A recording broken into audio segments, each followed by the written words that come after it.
Earth. Tonight we are going to tackle what's a huge subject, and it feels like we've got a lot of tacks we can possibly take in that. We're going to talk about trauma and the land. What we're going to do is hear from our fantastic panel of speakers, and then we're going to open it up to questions in a little while. So if you have questions, you're welcome to put them in the chat, but we probably won't pick them up until later when we can focus on them. So just to introduce who we have then. It's possible that Emmanuel might join us as well, unless he's here already. So Emmanuel is on a train. He's just flown over from Kenya today and is running late. So he might join us from a train. But otherwise, we have the wonderful Pat McCabe, Woman Stands Shining, from the Dene people of Turtle Island. She's an artist, a speaker, a ceremonialist. I'm sure many of you will know her. She has done a lot of work with us over the years, and it's always brilliant to have her voice in anything that we do. So thank you, Pat, for coming. We have Sandra Salazar Decker, somewhere around here. There she goes in the middle, otherwise known as Miss Dandelion. And she is the founder of an organization called Go Grow with Love, which is about teaching and working with women and children of African and Caribbean heritage on practical growing and food sovereignty in London. We also have Gary Reiss, who is a trauma and conflict transformation facilitator. Gary, you said that you wanted me to call you a facilitator yesterday, so trauma and conflict facilitator. And also Mark O'Connell from the wonderful Apricot Centre here in England, who also works with children and families on a biodynamic farm looking at trauma resolution. So without further ado, and if Emmanuel pops up, I'll introduce him too. But the first thing, we wanted to take a very specific tack tonight. So the first question I'd love to ask, and I'll come to you with it, Pat, if that's okay. Is it possible for the land to become traumatized? Does the land hold trauma? And if so, how does that happen?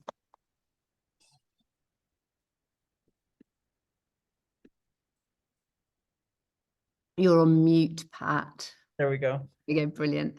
Thank you. I don't know, but here's what I do know. It was really interesting because you sent me that question that was going to be present with us here today, and I thought, gosh, have I really ever answered that question, or have my guides ever really talked about that exactly? So I guess I'll say that, you know, that from where I sit, I feel like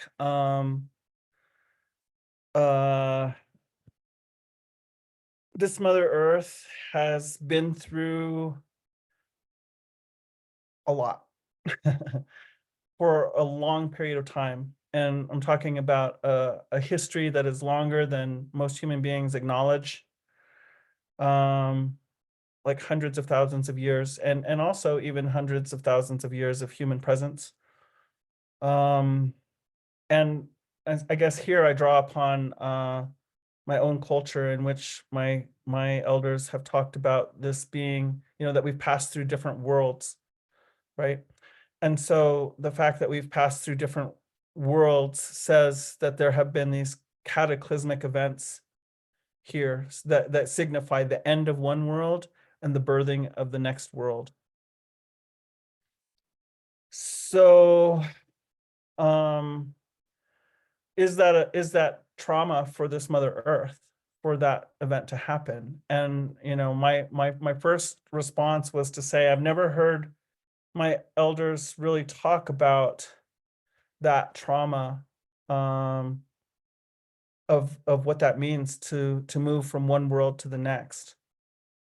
And then what I'm going to say is, I I recently have taken on the stewardship of land at the base of one of our 4 sacred mountains. So it's a very sacred site to us.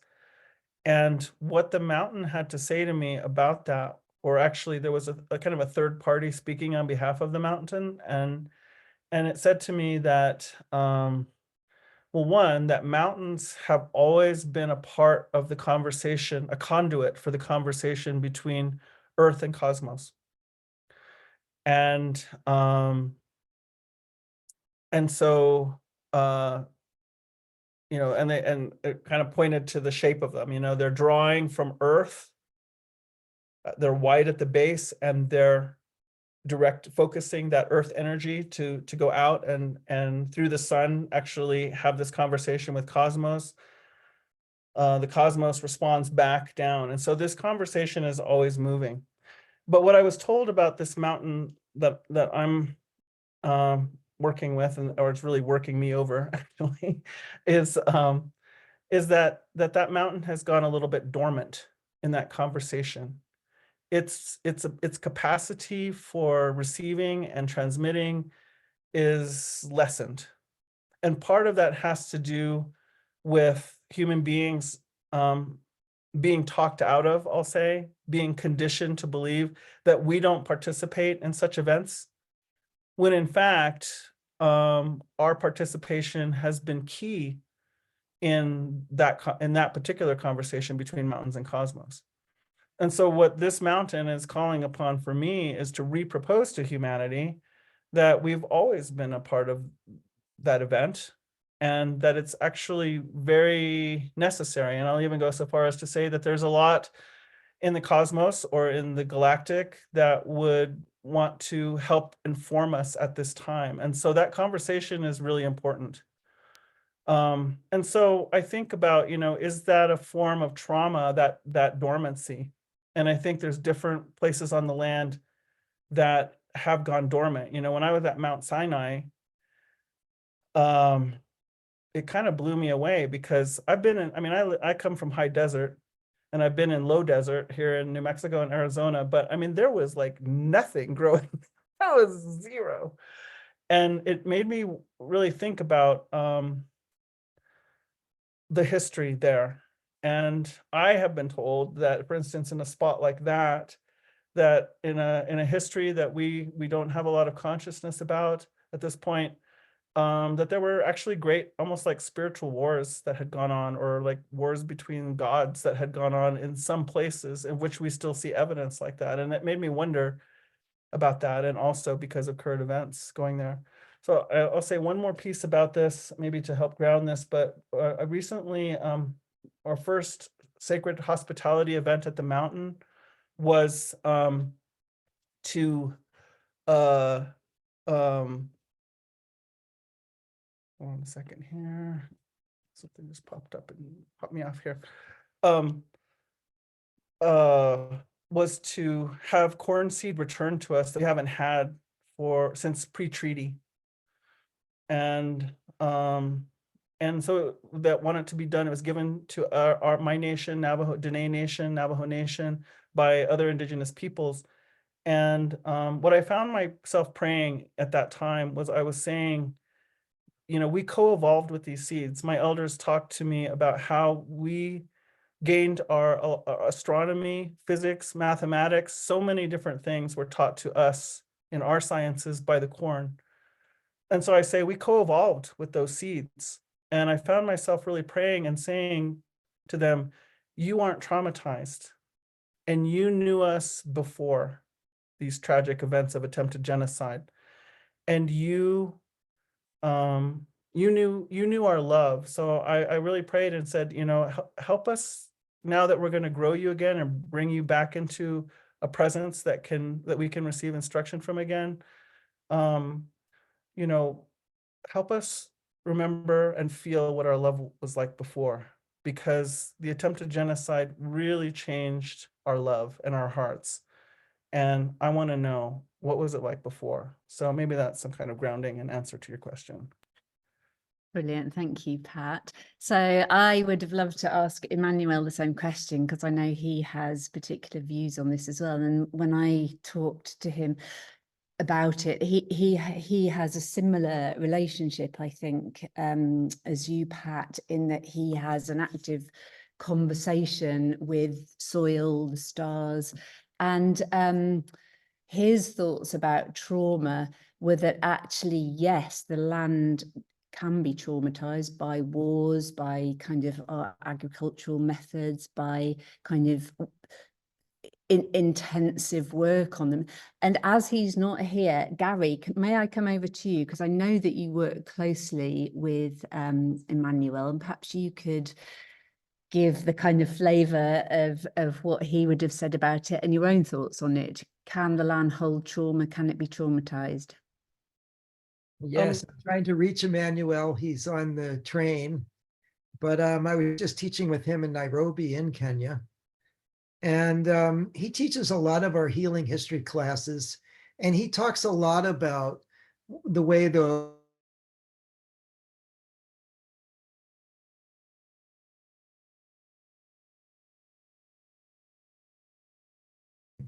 as well as that the earth is our source of healing.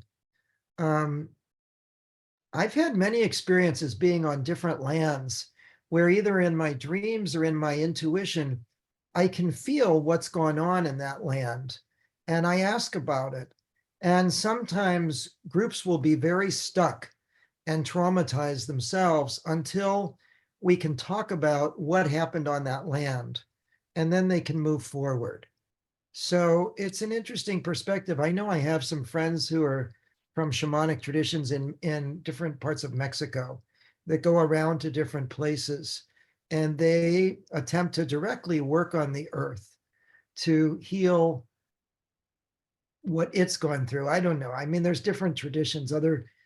I know we have our wonderful Native American teacher here, and some of my Native American teachers used to just say that the earth itself just heals itself, that we have nothing to do to heal it. It just throws its stresses off, that it's the humans who are in trouble. So I know there's many perspectives.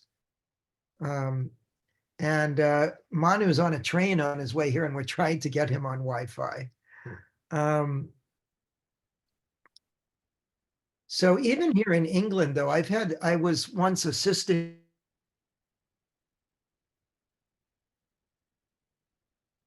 I'm going to come back to you, Pat, if I may, as Mark and Gary are freezing quite a lot. What's your experience in particular pieces of land where you know there has been kind of wars or kind of attempted violence, you know? So Emmanuel felt that blood, where blood is spilt, can be particularly traumatic. Do you have a feeling about particular places?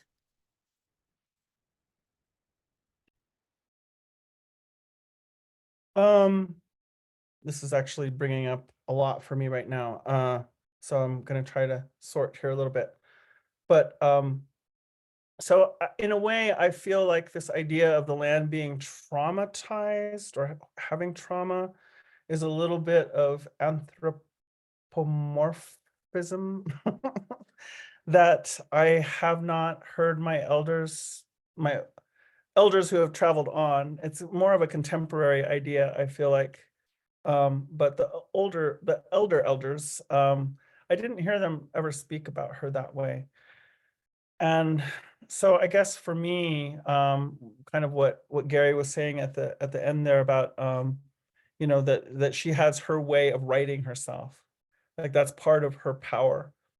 Now there is a question, I think, right now about at what point, you know, and this is of course what some people's concern is in terms of more modern world paradigm view of the situation that we find ourselves in, is at what point do we change her so that she loses that capacity.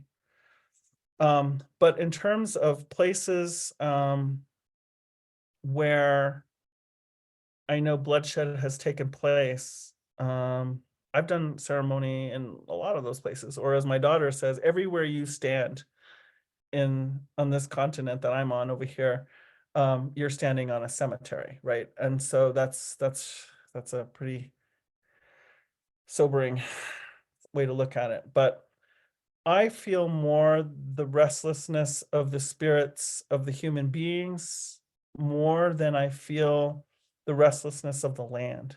So that's been my experience. Yeah. I wanted to kind of come on to this relationship between trauma in people and trauma in the land, and whether that kind of, where it originates in a way. Does it originate within people? Does it originate within the land? Is there a feedback? Any thoughts on that, Pat? Sorry, I keep coming to you. No, it's okay. I just it kind of moves into a very specific cosmology, which I'm always a little hesitant to go into necessarily in these conversations, but I'll go there a little bit. I think that it comes from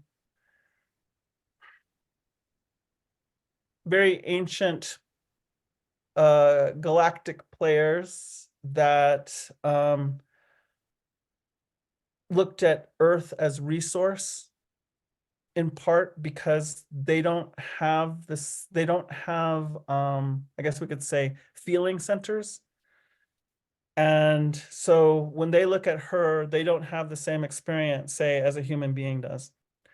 And because their agenda is, and so I'll relate this back to traditional culture in the sense of, there's this entity trickster.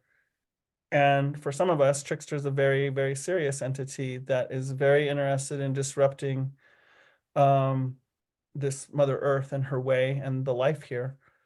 And I'm going to say I subscribe to that. And so for me, I feel like that's like the meta picture of where the trauma comes from. In terms of the relationship between the human being and this Mother Earth, we are made for her, I feel like, and she is here for us. And so she is our primary navigation elder. I was going to say tool, but I don't like that word. So I'll say elder or entity that guides us through a lot of imposed confusion and a lot of deception that has been playing out for a very, very long time. And so we hear more about these kinds of things when we listen to indigenous, quote, mythology. I don't always like that word. It implies that some of these stories maybe are stories and some of them are actual history of certain kinds. So in other words, they're not fiction. And that word myth often brings up the idea that it's fiction. So I think ultimately that's what I would say about where the trauma originates. But right now, what I'm really focused on is, and especially with the taking on the stewardship of this land, in more current terms, I went through a lot taking on this land, even though everybody was in agreement, even though it was miraculous that there were people who came forward to help with the purchase of the land, saying, the reason that I'm contributing to this endeavor to give the Dene people ceremonial access to one of their sacred sites again is because my ancestors gained all of their wealth through oil, timber, and land theft. And I need to right that trauma. And so if we can help you to restore your relationship to place again and reignite your way, your science, your relationship, your way of being a part of facilitating something like the conversation between, Earth and cosmos with Mountain, then that seems like right action for me to do. And so that was a healing of an attempt to heal trauma on their part.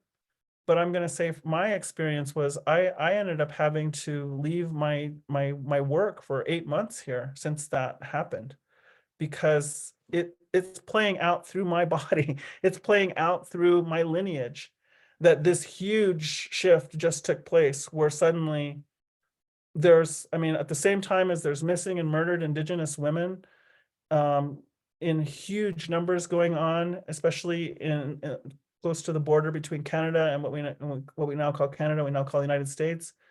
And the US does not want to even get into what those statistics might be. There doesn't seem to be a whole lot of effort of people looking for these people that are Indigenous people that are going missing. So in that sense, we're not even in the statistics of missing people on the continent.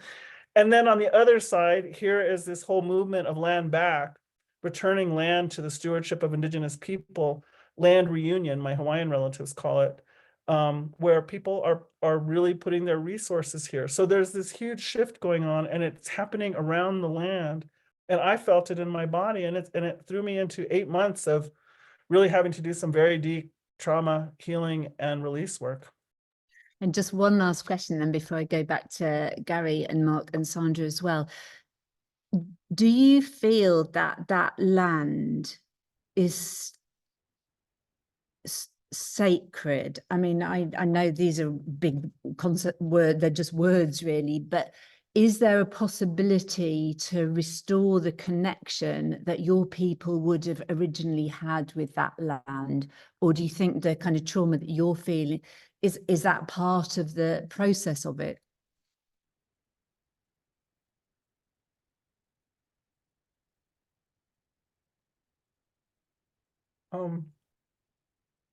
That's a really tender question. I don't know. I don't know if the return of the land. So, you know, I was recently at a Christian Doctrine of Discovery and the Origins of White Supremacy conference that took place at Syracuse University. And there was a lot of intense discussion around, you know, getting to the justice and noticing all the places in the legal system where the doctrine of discovery was used as legal standing, as legal basis for all kinds of decisions that have been made around land in the United States and the formation of governments. And I ended up standing up at one point there in characteristically unpopular fashion. And I said, you know, I'm not so sure the Mother Earth really cares about our justice, the human justice. Like, we have our squabbles, we have our history, but I still say that we have to answer for the part of the sacred hoop of life in which all members of life are on that sacred hoop. And there's one section that humanity occupies. And we have to answer as a whole for that whole section there. We don't get to just single out those people over there did it wrong, these people are doing it right. We have to answer for our kind. And so in that sense, you know, we have our politics around this land return. And in many instances, I think it will play out exactly like when the land gets returned to the people, our initiations can take place again, our ceremonies can be complete again, the parts of our language that are associated that came out of the land will be restored again. But I will say that this mountain is talking to me and saying, yes, those of you who have evolved a deep relationship with place such that you have these elaborate ceremonies, you have these songs that can be sung for 10 days straight.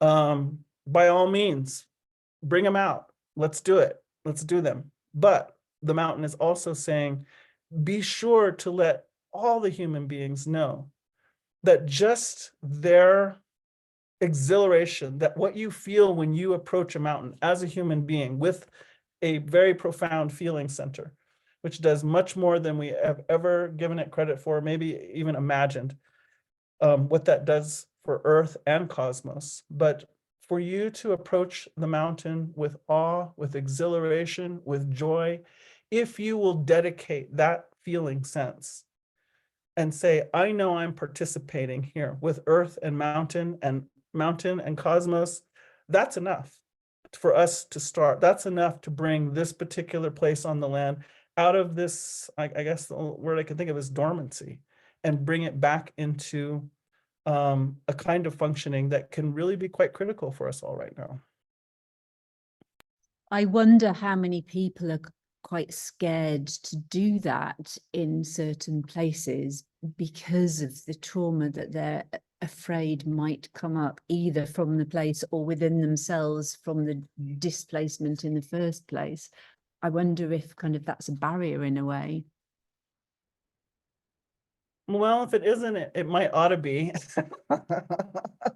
I mean, you know, the places where a lot of trauma has taken place, it's good to have a basic ceremonial protocol knowledge of how to be in those places and how to engage what you wish to engage and not engage what you don't wish to engage.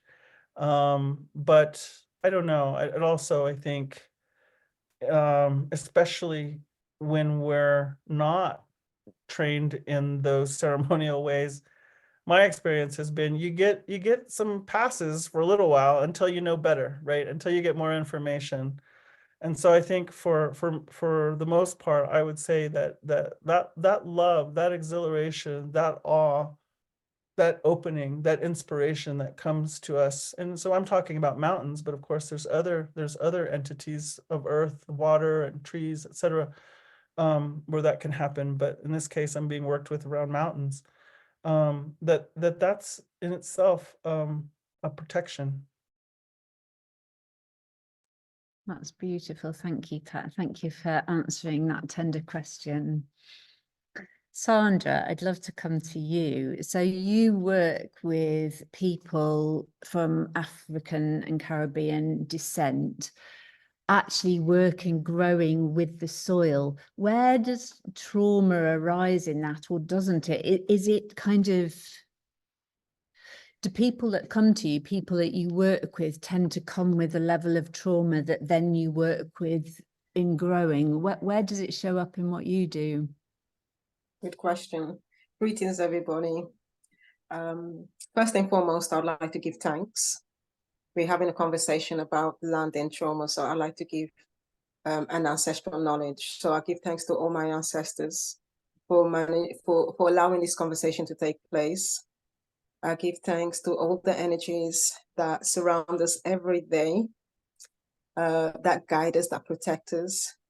And with that, I reaffirm that my words and our conversation does make a difference, and the word and that is received with love. So to answer your question, so Asheo. So to answer your question, I teach folks from African Caribbean heritage. I also teach multicultural communities.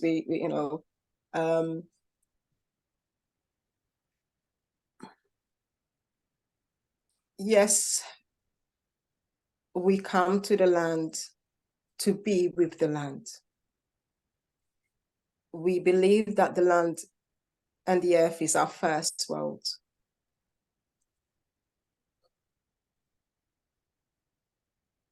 A lot happens on the land.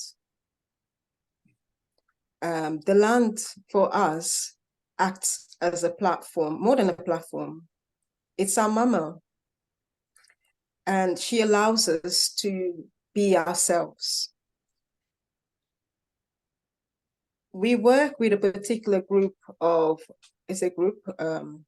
community of sisters, melanin-rich sisters.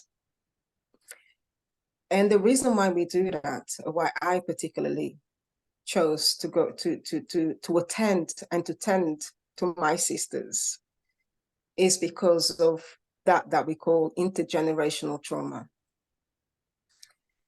And intergenerational trauma, as you know, or don't know,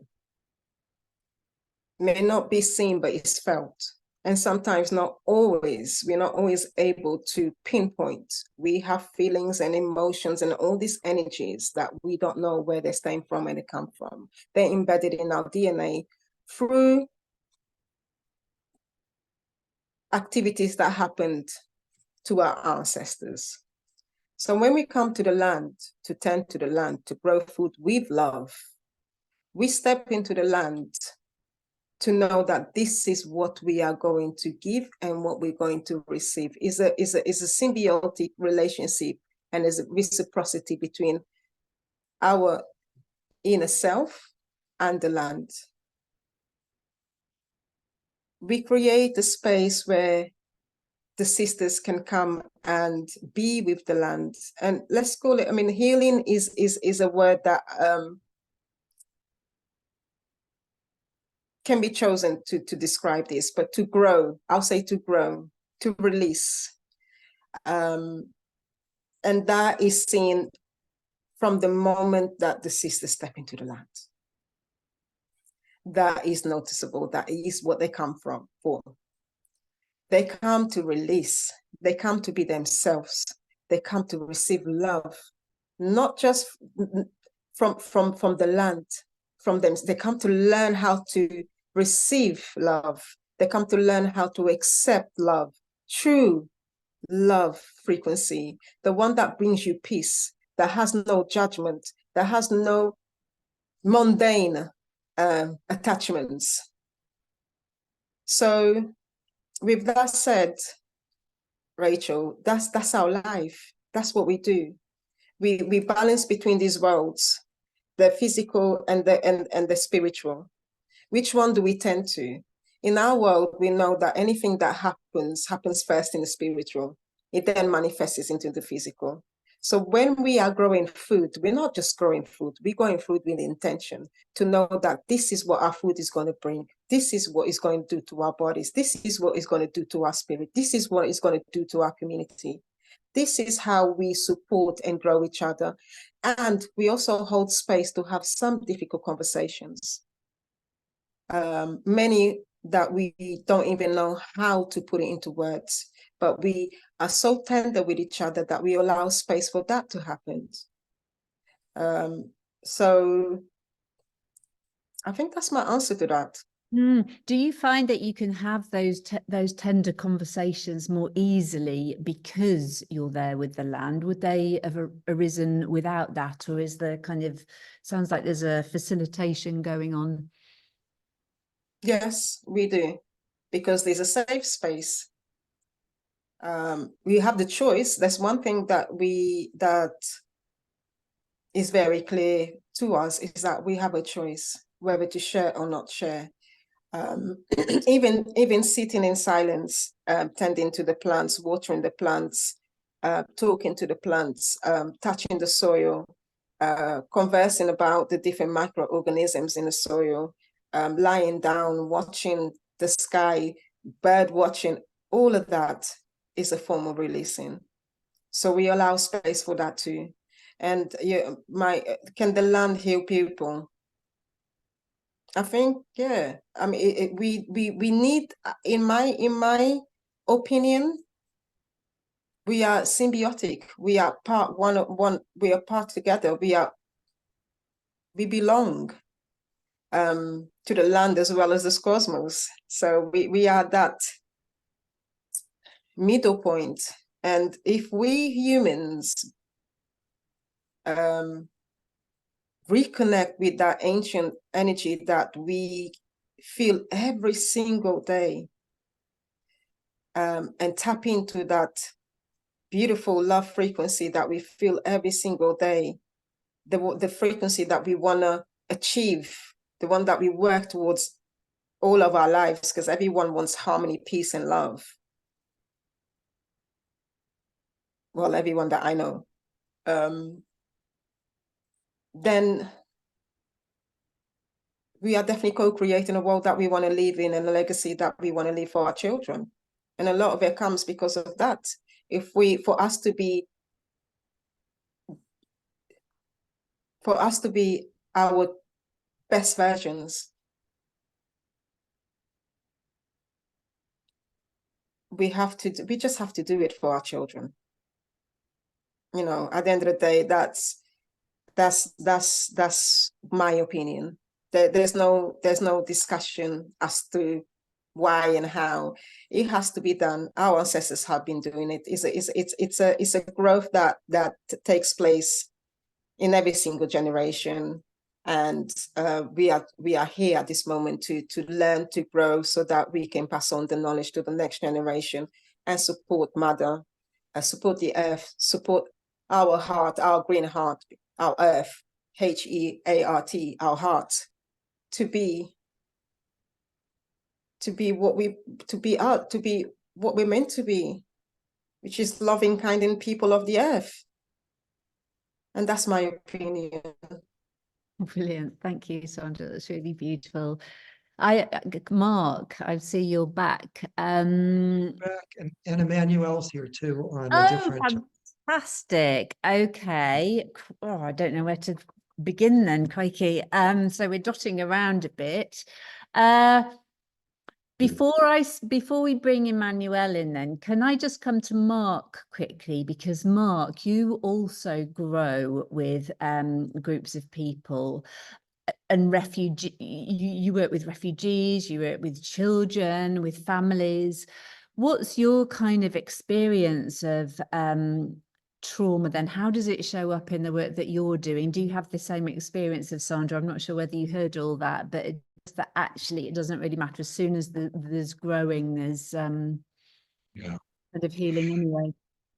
Well, I mean, I just want to say that I'm really listening to what people are saying, and I'm really appreciating what I'm hearing. And I want to come in as a mess. I want to come in as a bit of a mess here, because do we work with refugees or do they work with us? I don't know.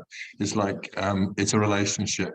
I feel thrown about in myself. I really resonated with what Pat was saying about, relating to a piece of land and what happened for 8 months for her.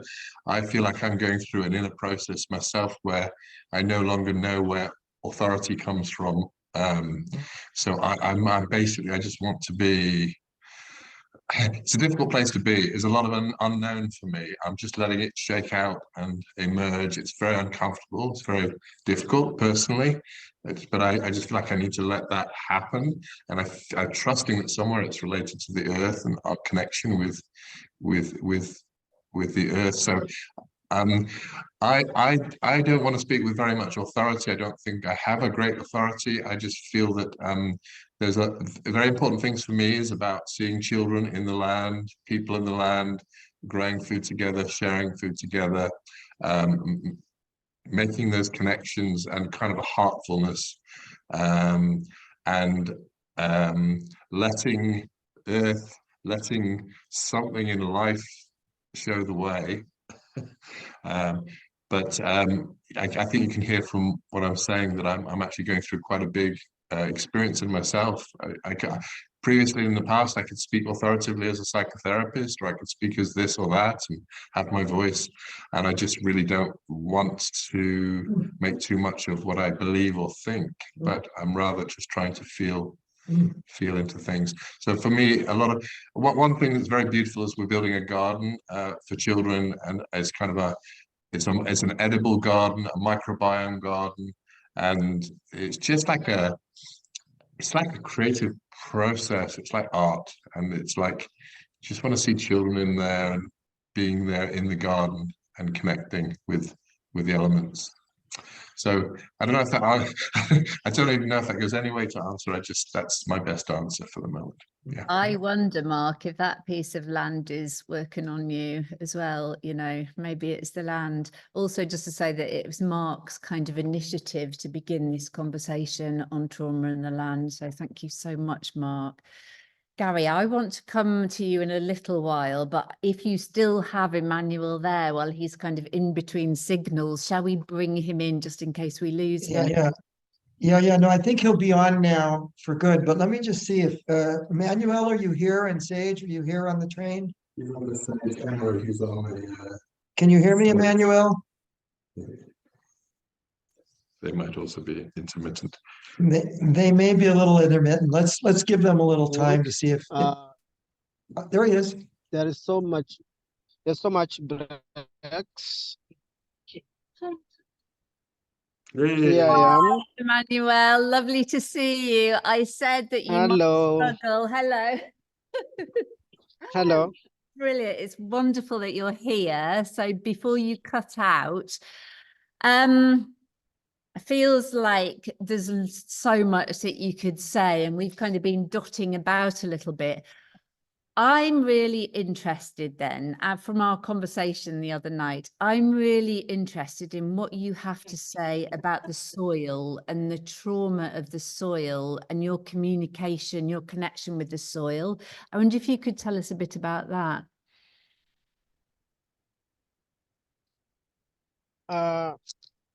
Thank you, Rachel. First, as my name's Emmanuel Karisa Baya. I come from the deep rural of Kilifi County in the coast, Kenya. And I am a farmer. I've been dealing with the land and the soil and children for over now nearly 20 years. And I've been doing healing history with Gary for 2 to 3 years now. And if we talk about land and trauma or the soil, I may not differentiate the soil and land. For me, I feel soil and land is same. But if I say the trauma and land, the trauma in the soil first comes as a detachment of me as a person, differentiating that I may not feel connected to the soil and at the same time connected to the soil. So that detachment, of which most of our time is done through, or it happens through trauma that is in the land. And you can feel that when you as a farmer, if you concentrate and get the communication from the soil, that makes you feel you have to heal the land before you heal yourself, or both sides as the process goes. And I want to share that a personal experience that I have been. Most of our time, we work on the land mostly to grow food for us and mostly to live a life with a name that it's not me being there alone, as I'm trying to make this and pass it to the next generation. But I'm not the first person. I'm not the first generation. How do I know, or how do I learn that the land I'm on was or is traumatized? First, by in our area or our country, we do kind of ritual to gain the communication and the connection back, meaning renewing the relationship between the soil and the people and the person and the farmer, or with the people. Why we do these rituals, we do in terms of gaining or learning on how this soil needs a healing. So the first way of coming to get a good relationship and communication, first, it is already the communication between the soil, from the soil to the people or to the person. And there is no formula, maybe one can teach this or one can, but it's when you open your heart and feelings towards the soil as you work, not in a hurry, but getting to know that the soil that we are working on is the same soil that needs to produce food that is healthy, that is nourishing to our own body and also both to the soil.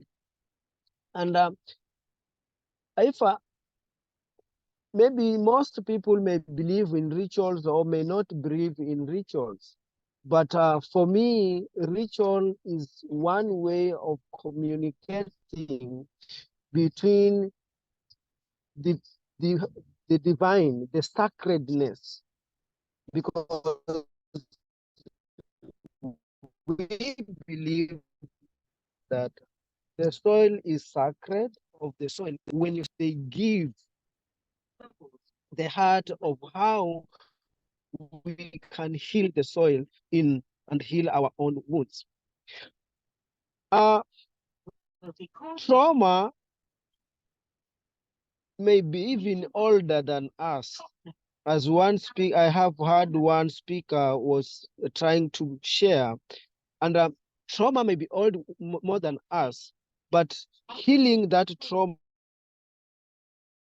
needs both sides of the soil or of the land. And most of our time, trees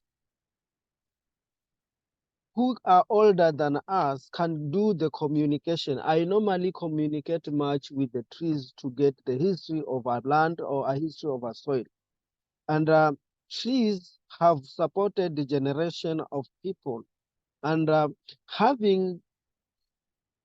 first you have to know what kind of trauma is the land traumatized. One, it might be through war, where maybe during that time, many years at time, there had been a war and blood had been shed to that land. And once you realize this is what the trauma that the land is going on, then you get to know, how can I heal a land that has been traumatized through war? Then the trees can do the communication.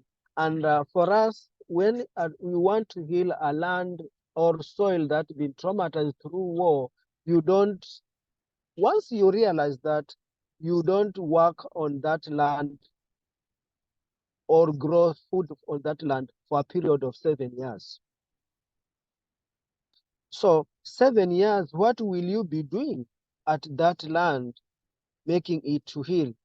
First, you give it away, you work on it, not growing anything, but creating a way on how it can bring out the natural seeds that were buried through and barren in that soil because of the trauma.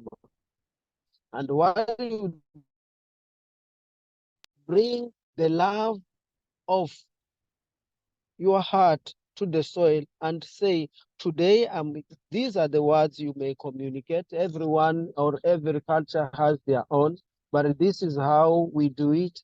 And they say, okay, here we are, and this is a very small part of the land, but it's part of the larger world or the larger Mother Earth. And we are here to create the relationship, and also on behalf of our ancestors who made this land even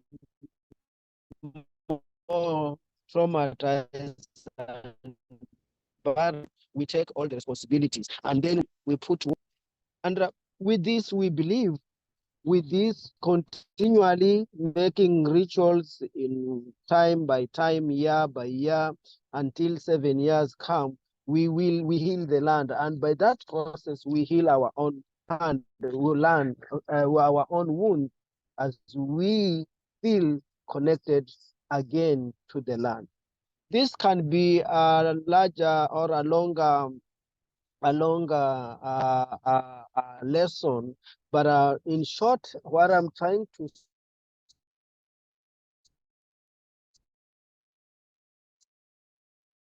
Oh, have we lost Emmanuel entirely there, I wonder?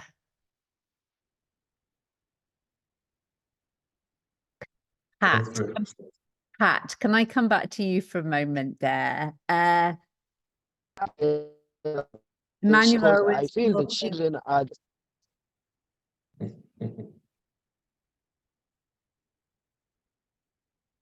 Can I ask you, Pat, about rituals for healing the land? Do you have them in your tradition? Are those something that you would go out and do? So Emmanuel was talking there about specific rituals and kind of traditional ways of kind of holding the land that has had kind of this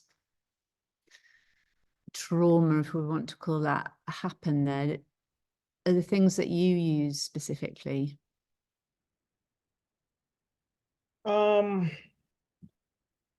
Not exactly. But listening to Emmanuel, I wanted to add a couple things there about maybe as I listened to how he's talking about trauma in the land. So one, I really appreciated, Sandra, your comment. She allows us to be ourselves. The earth allows us to be ourselves. That was really beautiful. And so I'm going to say, one thing I've been talking about is that being separated or being made to believe or feel that we are separate from Earth is probably the deepest unconscious and sometimes conscious, but certainly unconscious trauma. And I'm going to also say, anytime that that a being has their sovereignty imposed upon, their sovereignty meaning their particular, you've heard me talk many times, Rachel, about the perfect design for thriving life. So I say every being has a perfect design for thriving life. Well, when that ability to express that design gets shut down, imposed upon in some way, overcome, that's also a trauma. And so when we suppress, I tell the story about being in the jungle and asking her, well, what do you want me to say? Is there something a message you want me to carry? And I asked like 3 times and she didn't answer. On the 3rd time, she finally said, life. And I'll just never forget that feeling in that moment. And even when I say it right now, I feel it. And so when we suppress the life on her, that is so antithetical to the whole plan. So in that sense, there is this tension and trauma. And because we've been generationally doing this for so long, we've been indoctrinated into education, government, medicine, economics, etc., that have no consideration about the sovereignty of all beings. We're really, in my view, fish swimming in a very traumatizing situation, and we can't quite put our finger on it. We start turning on each other in it, and we can point to, you just did that, or your ancestors just did that. But I think overall, it's just this whole milieu of swimming in this way that is just not of Earth. I mean, we're interbeing, and when separation arrives amongst us and we get interrupted there, that's a problem. So as I'm listening to Emmanuel, I'm thinking that in a little bit, that's what he's talking about, So when you ask if we have ritual, I think about the ceremonies that we have, and in Dene culture, for instance, a part of the idea is original beauty, which I've spoken about many times before as well. So the underlying principle of Earth is original beauty. And so there's all kinds of reasons where we get thrown off from forgetting. I mean, I certainly know I do, especially these days. We get thrown off from that idea that it's all beautiful, and the spirits say to me, you would never know it to look at what you guys have created. And remember, you can make it any way you want it. And right now you're saying you want it like this, but you would never know it by looking at what you're doing right now. But this is supposed to be a joyful, beautiful, creative place of encounter between human beings, and other beings having their encounters, and seeing what arises and what can be co-created from those encounters. Like, that's the whole principle of Earth.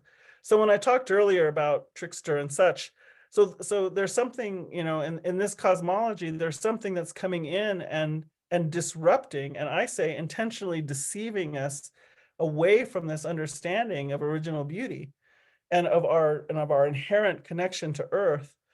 So the ceremonies are there to help to remind us to keep cutting through anything that would lead us away from and disrupt that relationship and that understanding of who we are, where we are, how it is in relation to Earth.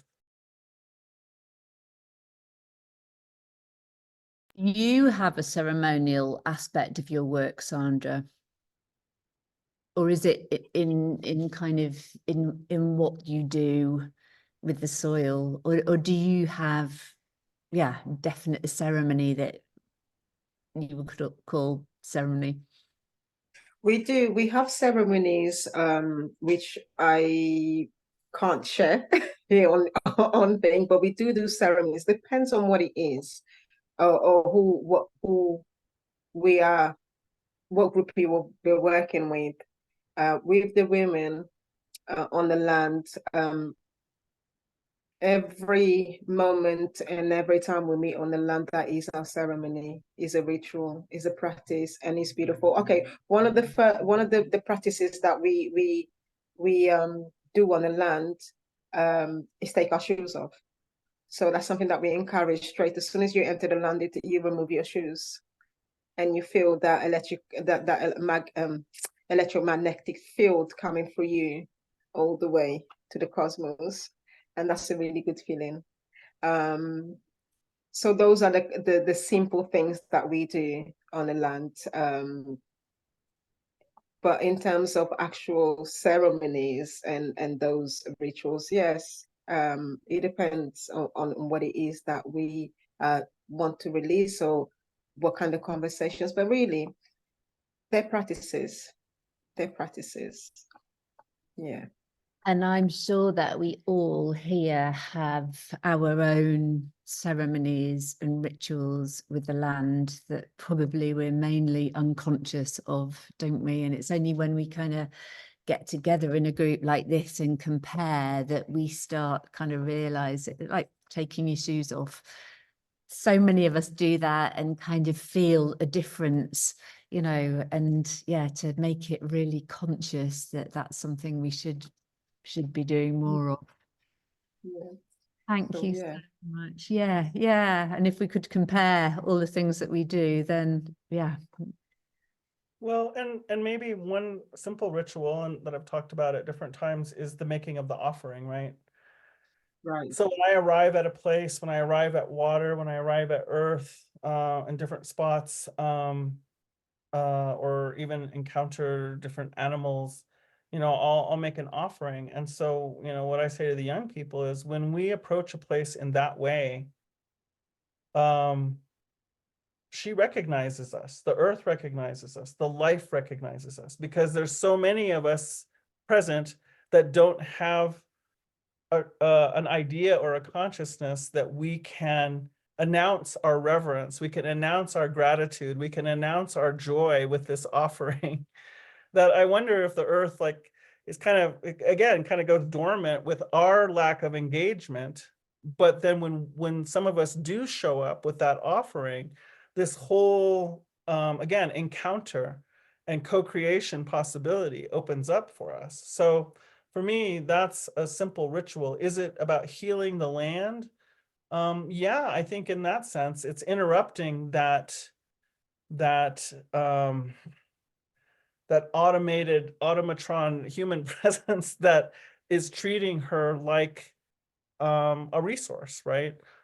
And I have one elder that says, you know, even if we are going to continue doing these things that we are becoming aware of, and so the more we become aware of it and the more we participate in it, the more we are giving our consent, which is very hard. It's a very hard prospect, to these, what I call violations of earth. But even if we were to acknowledge her, even if we were to acknowledge her before we set the drilling bit in the ground, that would begin to change certain aspects of our presence here, just to acknowledge this. And the more that we do that, and the more we get to experience and live her response, maybe the more we're going to think twice about setting that bit in the ground, right?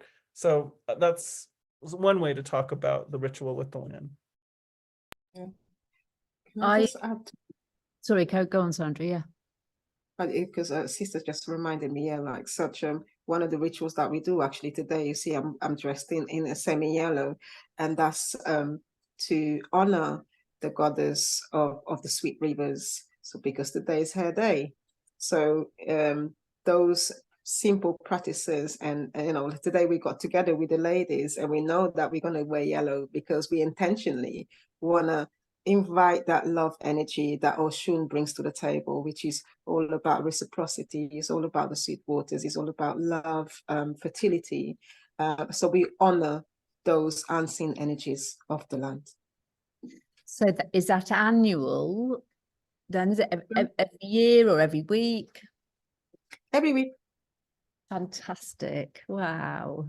Wow. Okay, Gary. I'm really sorry. I feel like we completely lost the questions we were going to cover, but it feels like that's kind of the nature of the beast, really. Can I come to you? Tell me about trauma in the land from kind of what you're hearing and the work that you do. About healing the land? Is that what you're saying? Yeah, just how trauma shows up in the work that you do and kind of why you're kind of, so you and Emmanuel are kind of in England tomorrow giving a kind of weekend workshop on trauma in the land. What's the main kind of element of it? What do you think is really important in this conversation at the moment? I mean, first of all, just to be with these people and the great wisdom that's here is an honor. Sage and I at this time live in Hawaii on the Big Island, and we live with the indigenous, most of our neighbors are the indigenous Hawaiian people as we make those connections. And we also learn of their struggles with the land, both individually and collectively, that we're standing with them. And I'm aware of also the politics and the social issues that are so important that we don't put aside. So I started many years ago the Healing History Project. I was working with Palestinians and Israelis for about 35 years. And what I noticed was that they couldn't listen to each other anymore, that each side had so much trauma that they were carrying. And so I got the idea instead to just start spending time helping each people heal their trauma in their land. And so we started with Israel and with Palestine. We worked in Germany, we worked in Austria, worked in Poland a lot, working in Japan, now in Kenya. And we go and we hear people's stories. And there are many, many different approaches that we bring to help people heal their individual trauma. But we're saying, of course, there's many sources of trauma. There's your personal trauma, there's your family's trauma, there's your people's trauma, there's your people's trauma, and there's the social issues and world trauma that's going on right now. I used to do that work more when my First Nation and Indigenous and Native American teachers were alive. We did that also with those communities. And there's just so much pain that's happened in the world. But that pain, the stories need to be heard and the healing needs to be done. And so we watch that healing. And one of our ideas is that if we don't break that cycle of history, it just repeats itself over and over again, whether it's in an individual life or in a country. So we create that space for healing. We know that in each place on the earth, different trauma happened there. And so we address that trauma that's there. And many times when we really tune in, the peoples begin to speak and that trauma comes through them. It's not just their personal trauma, but it's the trauma of that land. So every land we go to, we hear different things. Like when we're just in Kenya, we heard a lot of the different suffering that's happened to the people in Kenya.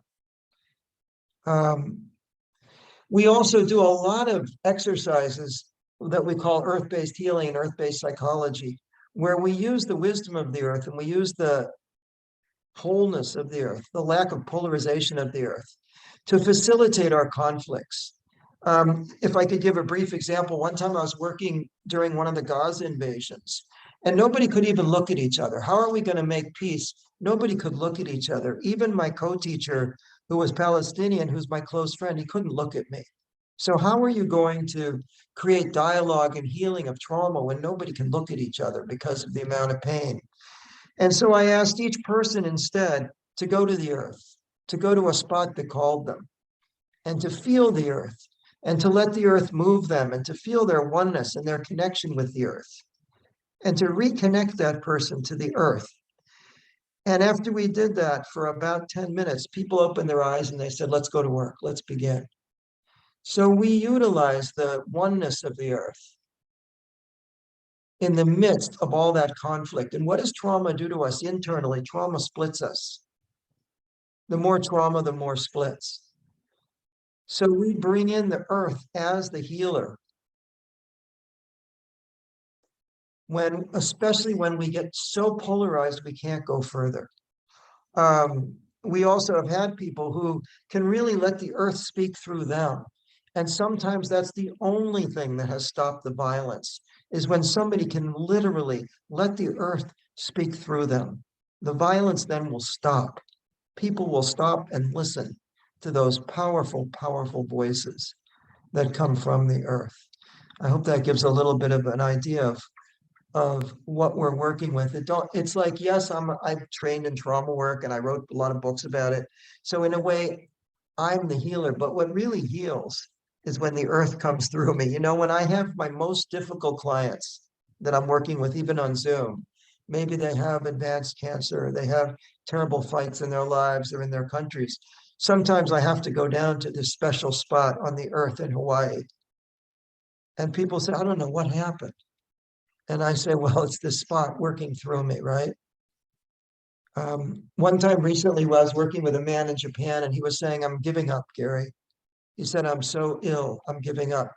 And I said, don't give up. He said, why not? I said, because when you said that, I've never seen this before.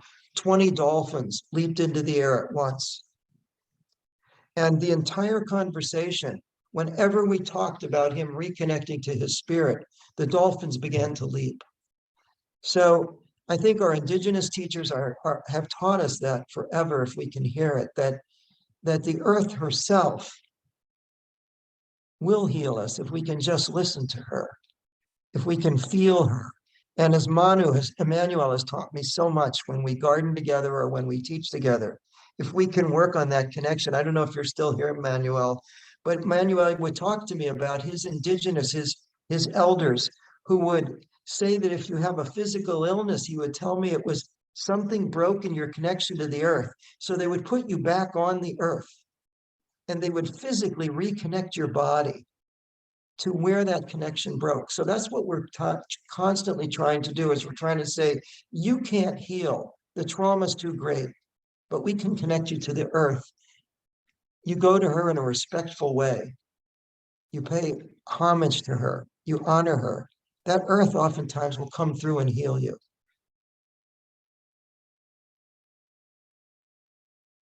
Thank you so much, Gary. And I'm going to open it up for questions now. So if anybody has a question, the easiest way to do it will be to raise your hand electronically. If that's a problem, then pop it in the chat. While we're waiting for hands, could I just get you to respond to that, Pat? What would be your response to Gary there? Yes. I thought so. Sure, yes. Well, I had this really amazing thing happen. I was flying from Albuquerque, New Mexico to Asheville, North Carolina, and I had just posted this thing. I've been working with this modality called IFS, internal family. IFS, yes. Yes, right? And Yes. so I just posted about this little thing I did with myself using the IFS kind of script. I posted it on Facebook just before I got on the plane, and then I get on the plane, and who's sitting right behind me but Richard Schwartz? I couldn't believe it. So I ended up, Richard Schwartz is the father of IFS, right? And so we sat next to each other on the plane. Our flight was crazy. It was delayed. We circled. We had to go to another city to refuel. But I was thrilled because I got to spend all this time with Richard Schwartz, right? And he actually did a session with me on the plane. I have no idea what the people around me were going through as we were doing this. But I'm like, are you kidding? I'm not going to miss this opportunity to do this with Richard Schwartz. So he brought, so because we were talking, I was talking about ancestral lineage healing. And so we did it around that, and oh my gosh, so that was interesting because I don't know, who knows how many feet above the earth we were, but I'll tell you what, this energy came. It was some of the most powerful spiritual energy I've ever experienced, because we called on the ancestors to say what they would have to say to me, and That's they right. didn't speak in words, they spoke in energy, and they came up from the bottom through, like, from my feet, and things were coming from above, and they were meeting in the middle of me. And every now and then Richard would have to just say, because I just went silent, and he said, is everything okay? Are you okay? And I'm like, yeah, I think I'm okay. And I looked over at him at one point, because this went on for quite a while, and he's like doing a crossword puzzle. It was funny. But anyway,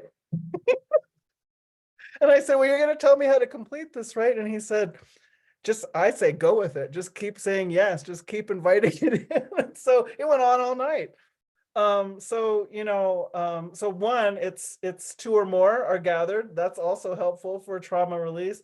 But, Mark, when you were describing, your kind of interruption of business as usual, I just, the reason that it's okay, because this has been a super deep dismantling, and I'm hearing from you, it sounds like it is for you too.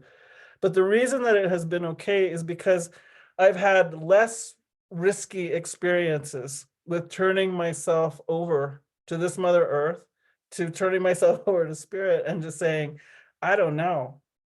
I do not know, but I trust that divine right order. I trust the order of this Mother Earth. I trust that she is going to reassemble me and I had this faith that, like, I have to be reassembled. I have to be disassembled, and I have to trust, and then I'm going to be reassembled for whatever comes next. And she can do that. She has her strategy, she has her order, and she's informing all of this life how to go about that strategy, even as we're going through climate change and this and that and the other thing. So yeah, I mean, that doesn't mean I'm graceful with it all day, every day, that's for sure. But I've gone through a lot of fear, and I've also just found a new capacity to let the pain come. And there have been days when it's just been sobbing and vomiting in the yard, no joke. And it's all day. and there's not even a story with it. It's just happening.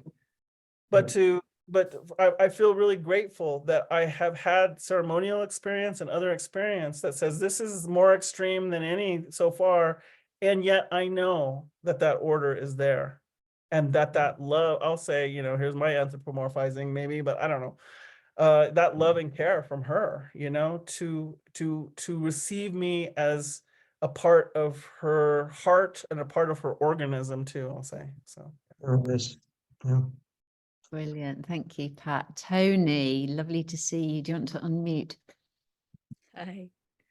I've almost forgotten what I was going to say, because I'm just got this image of you, Pat, and Richard Schwartz on the plane. Only you. Yeah, I'm really appreciating everything that's being spoken, and I'm with something about this the thread of the conversation that's talking about, does the land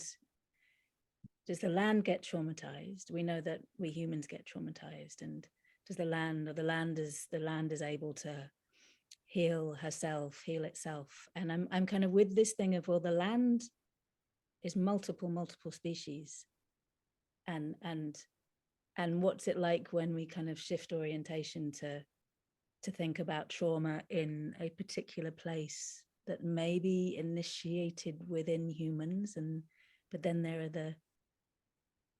there's the soil itself, there's the bacteria in the soil, and then how that's in the food that's then in our bodies. And what about the dung beetles who are rolling our poop? And like, where does the trauma begin and the trauma end? When you've got species with multiple life cycles, and where does the healing capacity of the earth begin and where does it end? And this, recognition that we are the earth, And yet we are this very, very particular species who's done very particular things in ways that other species don't. And just been kind of, yeah, musing on, so who does the healing? Is it the ritualists, or is it the birds? Are they the ritualists? Is it the mycelium? Is it the bacteria? So it's not a direct question, but I'm just kind of with this slightly shift in orientation around, rather than the earth and humans. It's like, yeah, the deer, the dung beetle, the mushrooms, the microorganisms. So it's not a And direct it's- question. But it's something like, perhaps it's infinite in any moment, you know, if really everything is connected, then I wonder even if it needs a location somehow. That, yeah, wow. Yeah. And it Anybody? was something in it, just that recognition that in a Western conversation about this bigger piece, that the truth is most of us who've been brought up within a Western education system and a Western paradigm, that we still easily slip into there's the earth and then there's humans and we're separate, and how easy it is to kind of keep slipping into that, even in a conversation like this. So I'm kind of always trying to play with how do we kind of crack open that paradigm. Would anybody like to respond?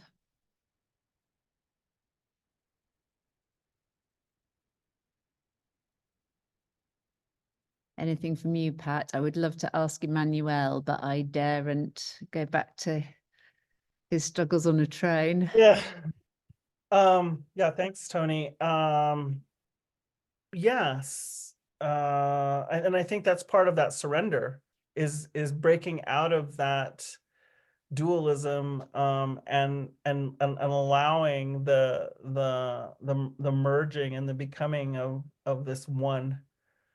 And I mean, I think there's still a consent involved, that I have to give around that, which is an interesting thing about us being one and yet separate beings requiring consent, right?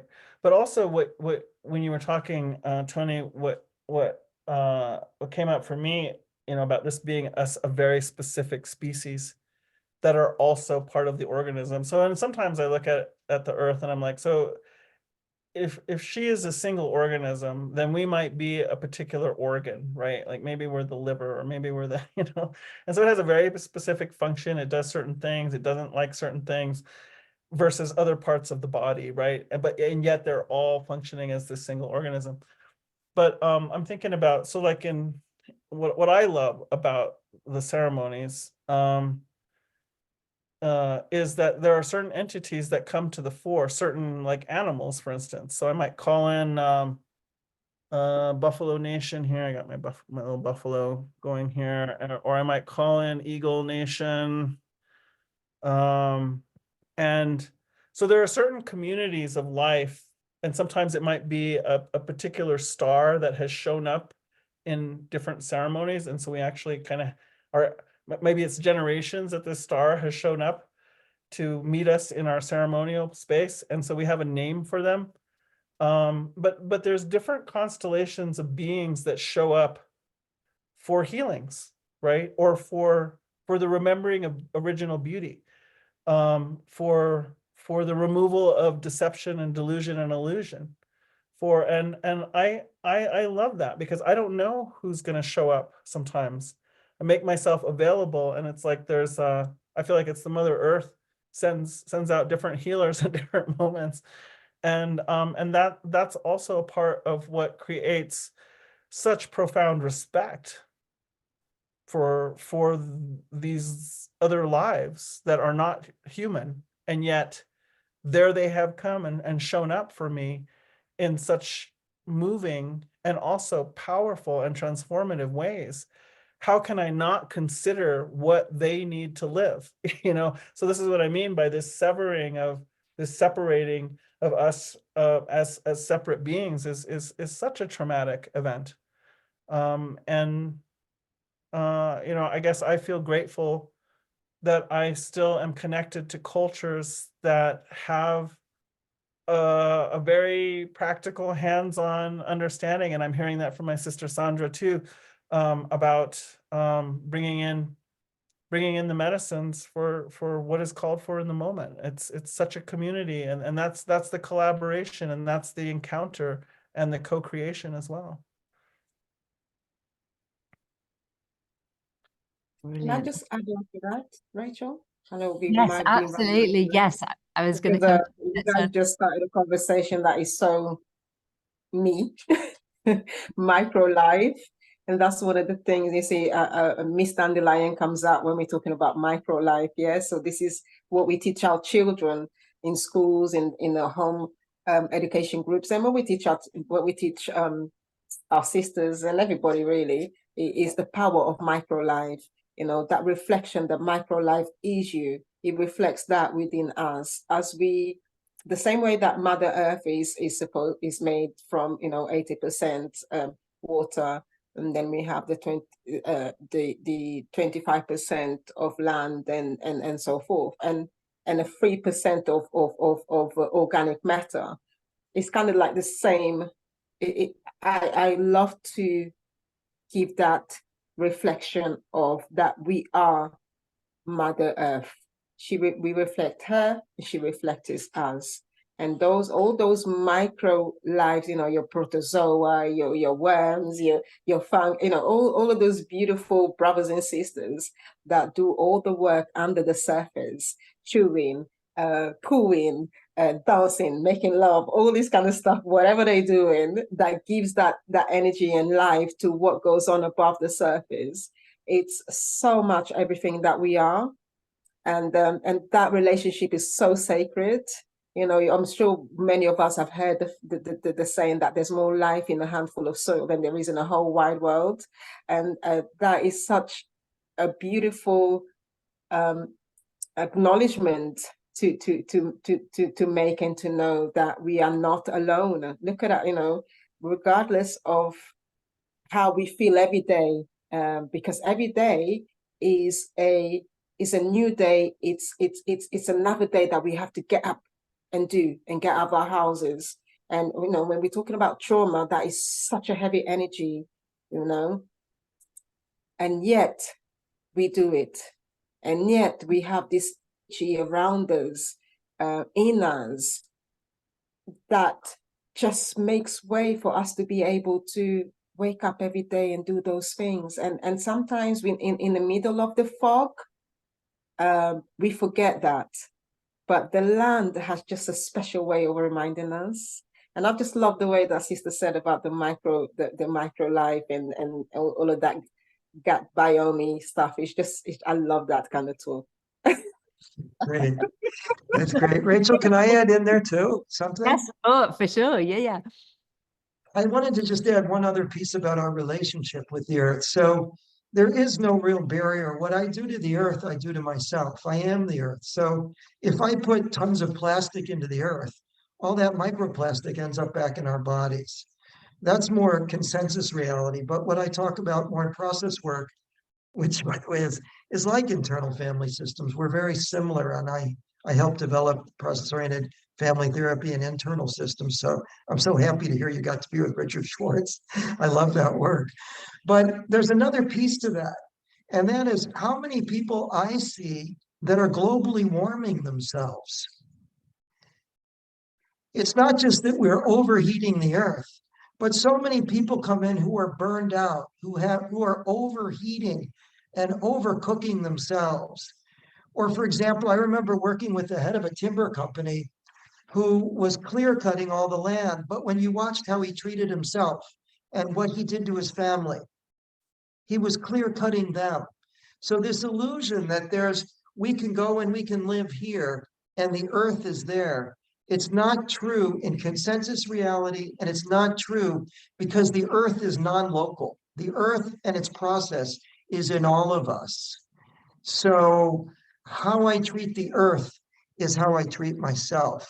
And so one of the things that I recommend is that we not only do deep ecological work with the earth, but that we look at how we treat ourselves, our own bodies, our own families, how we let an oftentimes crazy society take us over, and we lose our connection to our deepest self and to the earth.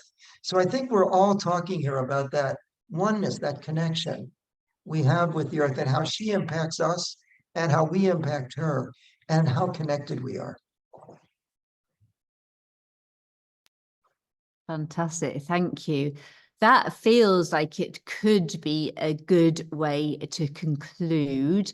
It feels like we've dotted around. It's such a massive subject. We said at the beginning that this was going to be a really massive subject, and we were going to be able to kind of make any inroads into it at all. And I think actually we have, and we've all pretty much come to the same conclusion from our different perspectives. And they've been quite, you know, we thought they were going to be quite disparate perspectives, but they haven't been actually. It's been quite beautiful how it's come together. So would any of you like to say anything to sum up? In a way, I feel we've kind of probably done that. Do any of you lovely speakers feel like there's anything else that you would like to say to conclude? Gary, brilliant. Mark, I'll come to you in a second. Gary, I know that you wanted to mention your website as well, so I will ask you all if you just want to speak your websites at the end.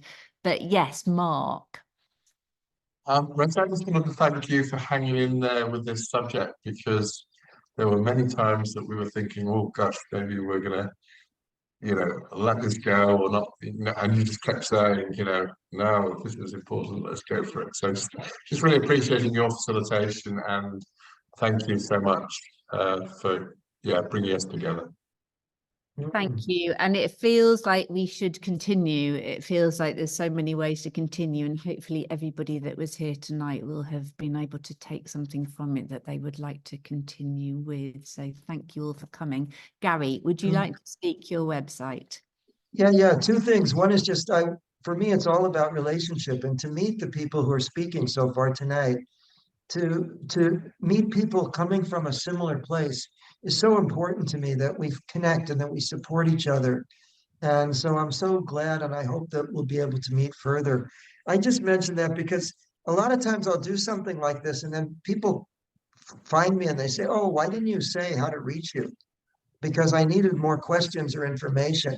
And so I was just going to say, people, if each of us wanted to share something about how to reach us, but I especially have been doing a new training, people from Japan and India and all over the world, in conflict facilitation with the earth and with each other, and trying to find alternatives to war being one of the most destructive things to the earth in terms of global warming and things like that.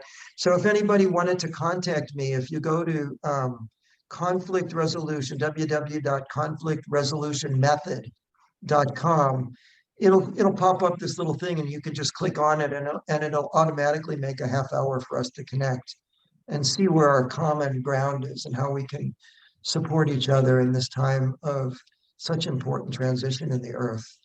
And I'd love to know how to reach some of the other speakers who are speaking tonight so that we could connect.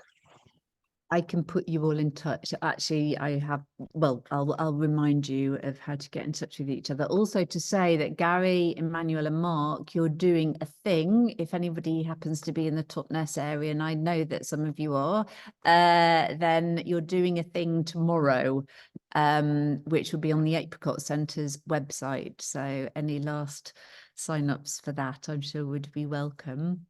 Thank you so much. So, Pat. I don't know. I just also wanted to make sure we end by sending some of that energy and appreciation to the earth for just allowing us to be here. And I just always want to appreciate this earth that I stand on, and also the original peoples that were in all these lands, that we often stand on their land. Thank you. Sure. Yeah, give thanks. So Pat McCabe, Sandra Salazar Decker, Emmanuel Karisa Baya from the train, Gary Reiss, Mark O'Connell, thank you so much for coming to talk about this subject that we didn't really know where we were going. Thank you everybody for hanging in, or for coming and then hanging in, and hopefully there's been something there that you can think about later. So brilliant. You'll all see the recording. You can listen again if you want to, and we will see you again really soon. So lots of love. Thank you. Thank you, Rachel. Thanks, everybody. Bye. Thank you, everybody. Brilliant. Thank you. That's it. Is everyone going? Actually, before we go, I want to share something really quickly while everyone is going. Yes. One of the speakers mentioned what we are in this earth. I truly believe that we are human beings, the earth's heart. I think that there's this element that we give, you know, we're supposed to reflect the love that the mama gives us, isn't it? If we are mama's children, we therefore are meant to, you know, reflect the love that she gives us. So I truly believe that we are mama's heart. And once we all come to this awakening, then good change will happen. But I believe that good change is happening at the moment. I really do. Beautiful. Ashe. Thank you. Ashe. What a wonderful way to finish. And for those of you who didn't press leave immediately, you've got that lovely exit from Sandra. Thank you. And people on the recording will hear it too. Mwah. Cheerio, everybody.